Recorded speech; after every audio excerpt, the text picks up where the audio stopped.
Hello everyone! Welcome back to the Star Trek Online Preservation Project Overview Edition. This is Episode 9, Secret Orders. Before we begin, there's going to be a somewhat longer "When I Was Your Age" section. I'm basically going to explain why in the world I haven't posted anything in the past 2 weeks. Don't worry, it's nothing really bad.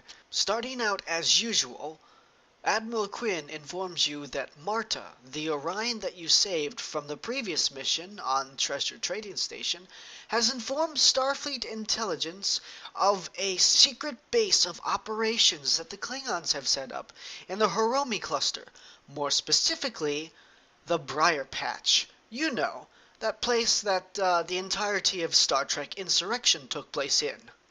Your orders are to go there and take down the base and destroy any weapons that are found there. After you enter the system, you find out that the Klingons are setting up a series of self-replicating turret emplacements. This seems like a good idea and all, but I have some issues with the whole idea.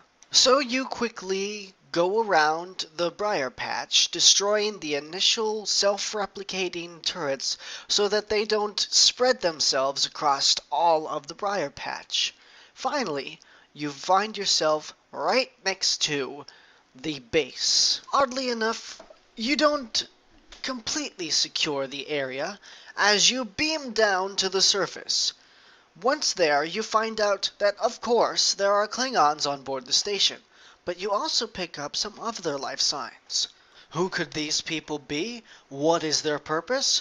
Well, after breaching a couple of doors and mowing down a few Klingons, you find out that these people are independent civilian researchers that have been captured by the Klingons to help them develop weapons. How the researchers got captured in the first place always amused me. In her own words, one of the independent researchers said, "Word got out that an interested party was paying a lot of latinum for simple projects." In other words, the Klingons, not disguised as Klingons, said, "Hey, we got a whole bunch of stuff that we need worked on, and we'll pay you a lot of money to do it." What was it that Captain Picard once said? The economics of the future are somewhat different.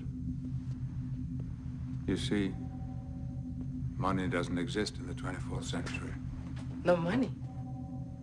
You mean you don't get paid? The acquisition of wealth is no longer the driving force in our lives. We work to better ourselves and the rest of humanity. Hopefully, I don't get a copyright strike against my account for that particular segment. She also tells you two other things. One, they have actually developed some experimental weapons for the Klingons, and those weapons are being held further inside the station. The other thing is that there are only 2 researchers left. Out of how many? Who knows? But it leaves a rather morbid feeling in the pit of your stomach. So you continue to press on, breaching doors, mowing down more Klingons, up until you find the room where the experimental weapons are held.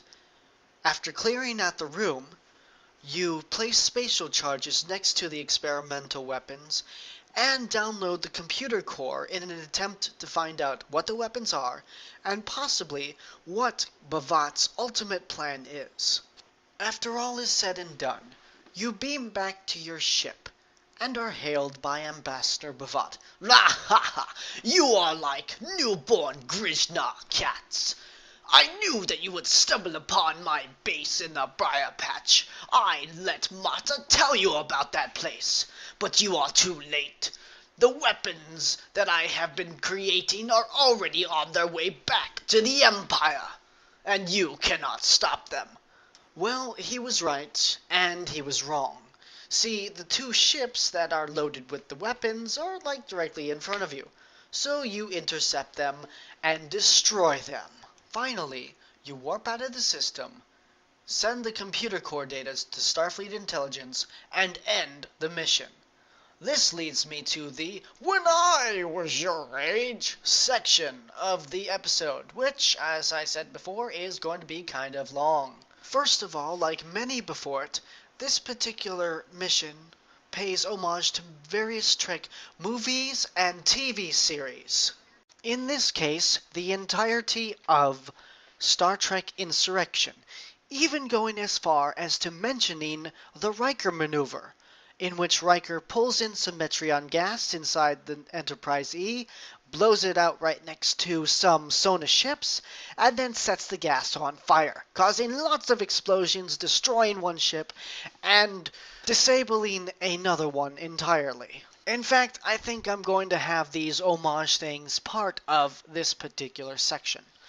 The other thing is the reason why I haven't posted anything on YouTube in 2 weeks as of this episode. It's this picture right here. You see this picture?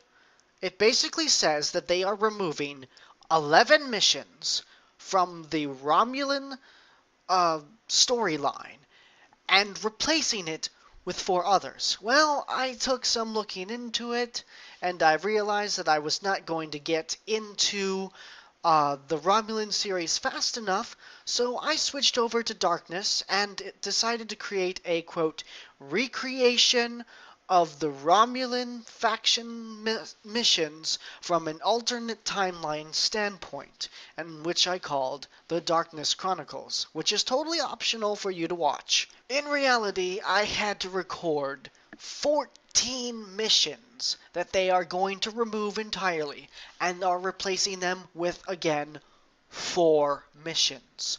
I'm also creating a 15th mission, finally explaining who Darkness is and why I'm adding her into the game itself, or at least my playthrough of the game. Well, that's pretty much all I have to say for this episode. I could have touched on the self-replication idea and its implications, but I touched on that a lot in one of the Darkness Chronicles episodes. By the way, all 14 story episodes will be uploaded immediately after this one. The Who is Darkness episode may be directly after that. Either that or episode 10 of my regular Preservation Project series. Until next time, see you later.